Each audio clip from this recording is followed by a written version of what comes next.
Welcome back, everyone. In this video, we're going to look at the classical period of Japanese history. So this comes after the ancient period, begins around 500 AD, and it's characterized, the beginning of the classical period is characterized by the introduction of Buddhism in Japan during the Asuka period. And Buddhism comes from Korea. So initially Buddhism spreads to Korea, and then from Korea it spreads to Japan. And the Buddhist Soga clan began to rule Japan around 580, second half of the 6th century. And they would control Japan for the next 60 years. And their rule is interesting because it integrates Buddhism, outside influence, with Confucianism, also an outside influence, with the indigenous Shinto religion of Japan. So although I said one of the characteristics of Japanese history is that Japan tends to be more independent, more isolated to outside influences than other parts of Asia, it's true that here we see the integration of a number of outside influences. And so the Soga clan's significance, and they're one of the key terms this week, is that they developed the 17-article Japanese constitution, which was an inspired code of conduct inspired by Confucian morals that was established for officials and citizens. And this constitution established the standard of loyalty and respect for authority that one should expect from government officials. The Soga clan also attempted to implement a merit-based civil service called the cap and rank system that was based on the system of Chinese, a meritocratic Chinese civil service government. So this is when you start to see that the government of Japan is becoming more sophisticated. Now we're looking at people who are rising through the ranks to positions of government influence, not so much because of their birth, but because of their ability. Because that's the case, they're going to be more dependent on the government and the social structure that is elevated in this way. This suggests a society that's becoming more stable and less fluctuating. The Soga also describe their land. They give their land the name of the rising sun, or Nippon, and this is the name that it still has today. In 645, the Soga were overthrown in a coup launched by Fujiwara no Kamatari, and Fujiwara no Kamatari founded the Fujiwara clan. And the Fujiwara clan are going to be one of the more important clans in Japanese history. They implement far-reaching government reforms that are known as the Taika Reforms. And again, this is a further effort to implement Confucian standards of society and government that comes from China. We'll talk more about Confucius when we study Chinese history in a couple of weeks here. But the basis of the Taika Reforms were a land reform in which all land was nationalized and then divided up equally among farmers, a system of centralized taxation and government with enhanced power for rulers. And this is very much in imitation of the Chinese. It's designed to provide a stable society. So students are being sent to China to learn Chinese political philosophy, to learn Chinese religion. And so this shows you that the Japanese valued authority and valued stability. And they wanted a centralized government that would provide this type of stability.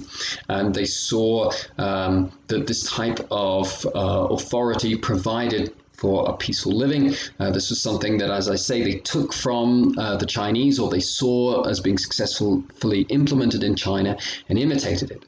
At the same time, unlike Southeast Asia during this period, which we looked at last week, the Japanese do not accept Chinese sovereignty. There's no sense that Japan is part of the Chinese tributary system, but that the Japanese are very much engaging and interacting with the Chinese as equals, or on the level of equals. But even though they are certainly impressed by Chinese culture, adopting a lot of aspects of Chinese culture as well as Chinese government practices.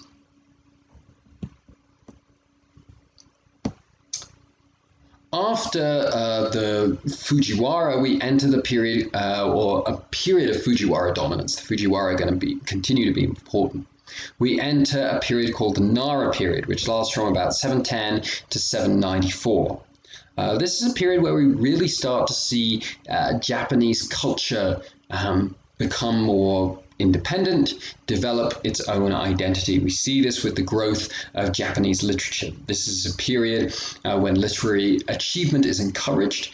It's encouraged, first of all, in the court. And we have the rulers of Japan who now encourage historians to record the history of the Japanese Empire and the Japanese dynasty, which they take all the way back to the Jomon period. They trace the rule of Japan by the emperors back to the Jomon. This is the longest empire in the history of the world, still going today, at least from, although we're dividing it up in terms of different periods and in terms of different dynasties, from the perspective of the Japanese, it's been one empire throughout, basically throughout the entire history of Japan.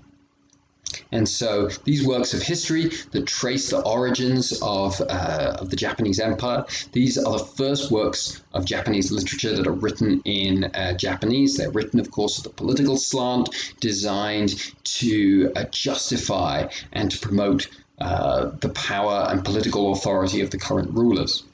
And with the establishment of Japanese literature, we also see Japanese poetry develop during this period.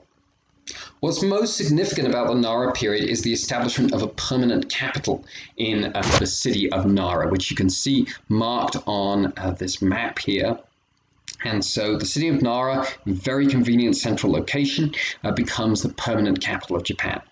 Previously, every time you had a new emperor, you would shift the capital to a new city. Staying in the capital, staying in a place where the previous emperor died, was seen as a type of pollution. And so up until this point, rule is very much associated with a particular ruler. But now you can see it's starting to be associated with an institution. There are institutions and structures that are developing in the way Japan is governed that value permanence, as we saw with the Confucian reforms that the Soga dynasty and the Fujiwara promote. The establishment of Nara as a permanent capital. There are some things that are more important than individual rulers. That's kind of the practice and the social structure that's being established here.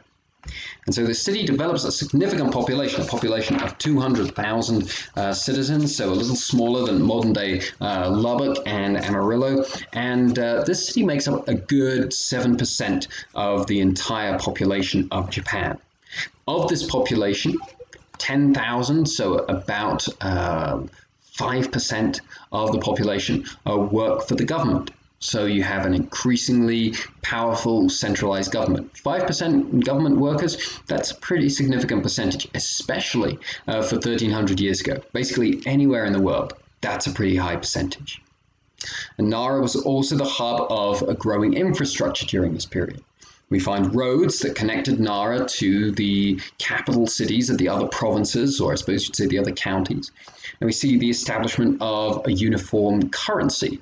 And that the centralized government is collecting taxation across Japan. So the government of Japan is becoming more and more centralized, and it's becoming more permanent and stable, and this is supporting the development of this society. At the same time, outside Nara, there's relatively little commercial activity. And the land reforms of the Confucians that sort of divided up the land equally, those kind of start to expire.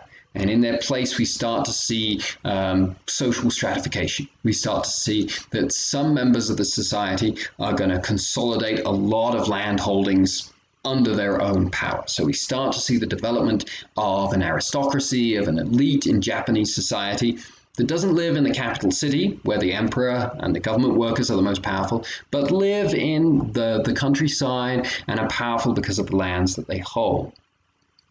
Other people lose their lands. They're no longer, in Japanese terms, we'd say public people. If we're talking in terms of European history, we'd say they're no longer considered free. But instead, they are privately employed by these large landholders. So it's a pretty typical development, to be honest, in the history that we see around the world. You see an effort to divide up the land equally. It's never going to remain that way. Some land is more fertile. Some people work harder. Some people are more successful. Some people are more fortunate. Those people start to have the resources necessary to access more land, consolidate control of more land. Other people work less hard, are less successful, are less fortunate, have to sell off their lands, and instead become laborers for the landowners. Throughout the Nara period, we have evidence of factional fighting throughout Japan. Although different sons and different descendants rise to power, we see that the dominance of the Fujiwara starts to decline, and we start to see in general that the centralization of government that's been achieved with the establishment of the capital, a class of permanent government servants, that's starting to decline. And that the real power is increasingly these local landholders who now start not only to control the local workers, to pay the local workers, but they start to establish their own private militias as well. And this is going to bring us into the Heian period,